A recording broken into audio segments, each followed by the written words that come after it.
네, 안녕하십니까. 이번 시간에도 전 시간에 이어서요. 나 무속이고 뭐고 한동안 안 찍어요. 나 하고 싶은 말 할래요. 좋습니다. 오늘은 무슨 얘기죠? 네, 이번 시간에는요. 연봉 60억의 일타 강사에서 신드롬을 일으키면서 탄핵 반대 선봉장이 된 전한길 선생 편이에요. 네.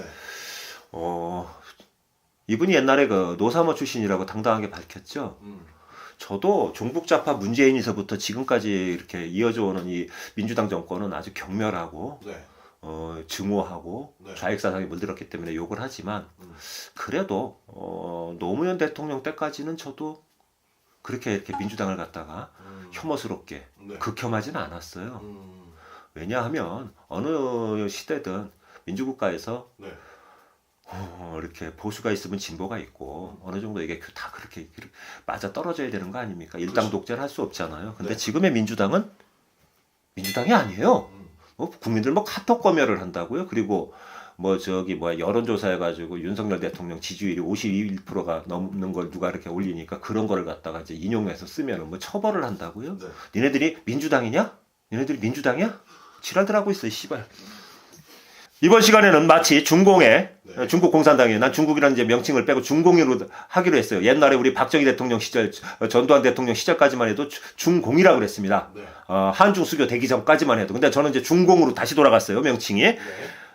마치 중공의 문화대혁명이 뭐냐면 1966년부터 1976년 모택동이가 뒤질 때까지 그 10년간 어떤 중국의 시계바늘을 갖다 거꾸로 돌리고 어떤 그 제자가 선생을 때리고 저 폭력을 휘두르고 어떤 그 반동으로 몰아서 숙청을 하고 하여튼 그 광풍 그러니까 미쳐서 날뛰던 시절이 있었어요. 네.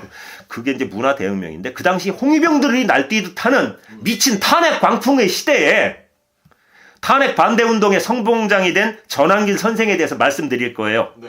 그분이 어느 유튜브 방송에 나와서 그러대요. 이번 비상계엄 선포와 그 후 탄핵 정국이 시작되기 전까지는 네. 자신도 윤석열 대통령의 그 열렬 팬은 절대 아니었다고. 그럼 저도 말씀드릴게요. 난 윤석열 씨 못마땅해요. 네. 와이프 싸고 도는 것도 못마땅하고. 그런데요. 분명한 건 네. 누구나 흠집은 있잖아요. 그렇죠. 찌재명 대표보다는 네. 윤석열 씨가 낫기 때문에 난 이렇게 영상을 찍는 겁니다. 그분의 속마음을 몰랐기에 그분을 무능하다는 식으로 생각했었고 못마땅하게 생각했었다. 네. 그러나 이게 이제 전한길 씨의 이야기예요. 비상계엄 선포와 탄핵 정국이 펼쳐진 이후에는 그동안 몰랐던 윤석열 대통령의 국가와 국민을 걱정하는 의국 충정을 알게 되었기에 탄핵 반대 운동의 선봉장이 되었다고요. 이렇게 밝혔어요. 자신의 신념에 따라 국민들을 일깨우고 계몽하려 한다고요. 말이 지금 내가 버벅버벅하네요. 네. 하긴 이 영상을 찍고 있는 저도요.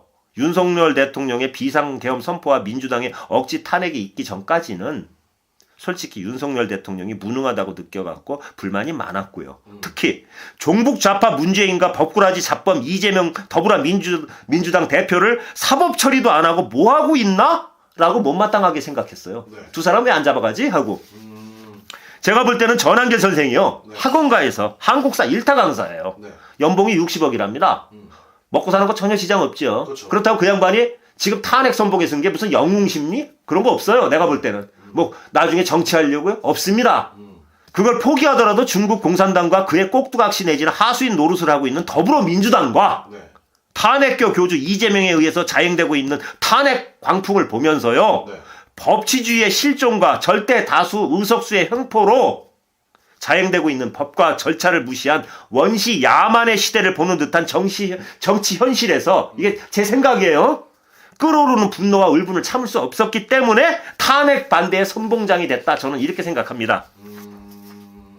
왜 이분이 이렇게 됐는 줄 아세요? 왜? 역사를 전공했잖아요. 그렇죠. 맞아요. 그러다 보니까 역사 의식이라는 게 있을 겁니다. 네. 어느 순간 역사를 전공해갖고 일타 강사로서 그 국사를 가르치고 한국사를 가르치고 했는데 그래서 나라를 걱정하고 이제 어떤 잠 못 이루는 국민들 사이에서 네. 자신이 뭔가를 해야 되지 않겠나. 어떤 개인적인 신념이죠. 네. 그래서 선봉장이 됐고 전한길 신드롬을 일으키고 있는 거예요. 제 생각에는요. 네. 억지 탄핵 정국에서 대통령 하나 지키지 못하고요. 자신들의 정치적 이해 득실. 계산기 두들긴다 이겁니다. 나쁜 놈들이. 네. 그리고 이해득실과 자신의 안위만 생각하면서 조기 대선, 조기인지 굴비인지 네. 응? 개자식들 조기 대선 운운하는 108명의 네. 국민의 짐 의원들과 국회 출석해갖고 더불어민주당 의원들 앞에서요 질질 짜대고 머리 벗겨진 놈 네. 눈물 질질 짜면서 살려달라고 읍소하면서 비겁함을 보이던 여러 똥별들보다 네. 전한길 선생하고요 더불당 의원들의 억지 주장 앞에서 당당히 맞서갖고 이진우 수경사령관이 뭐라 그랬습니까? 자기 의견 얘기했죠? 네. 대통령의 비상계엄이 어떻게 내란죄가 되냐고. 이 두 분이요 108명의 국민의 짐 의원들보다 네. 전한길 선생하고 이진우 수경사령관이 수방사령관이죠. 수방사령관이 네. 훨씬 나아요. 저는 개인적으로 궁금한 것이 하나 있어요. 뭔지 아세요? 어떤 거예요? 전한길 선생이 선거관리위원회를 비판하고 부정선거 의혹을 제기했잖아요. 네. 그런데 그렇게 하자마자 더불어민주당 지도부가 난리가 났어요. 네. 발끈하면서 내란 선동 혐의로 고발을 했어요. 근데 왜 이렇게 민주당 지도부가요? 네. 일개인이고 정치인도 아닌 전한길 선생의 행동에 히스테리적 발작 반응을 일으킬까요? 그 이유가 뭘까요? 뭘까요? 옛날에 그런 말이 있어요. 도둑이 지발 저린다고요. 네. 훗날의 역사는요. 네. 평가하리라고 봅니다. 훗날 전한길 선생의 행동이 그가 전공하고 공부하며 학생들에게 가르치며 스스로 몸에 체화된 네. 역사의식 속에서 훗날의 세대에게 부끄럽지 않기 위해서 네. 마음에서 우러난 온 행동이며 역사적 소명의식의 발로로 이렇게 탄핵 반대 운동의 선봉에 서서 신드롬을 일으켰다. 네. 이렇게 평가할 겁니다. 이 전한길 선생님의 10년생 좀 어떻게 보시나요? 압박받고 네. 고소고발 당했으니까 시끄럽겠죠. 네. 그리고 난 이 양반을 관상으로 봤을 때 무슨 정치를 하고 무슨 뭐 영웅심 이거 아니라고 봅니다. 정치할 얼굴 아니에요. 네. 나도 꼭지가 돌아요. 어떤 인간이 그러대요. 무당이 개수작하지 말고 전미나 보라고. 네. 그러면 내가 묻고 싶어요. 이 나라 빨갱이 나라 되면 내가 무당짓도 못해요. 네. 무당은 국민 아니냐? 나 세금 안 내냐? 나 담배 한 대 피고 내가 어디 가서 손님하고 양주 한 병 시켜서 먹으면 네. 주세 내고 다 내. 네. 이 빨갱이들아.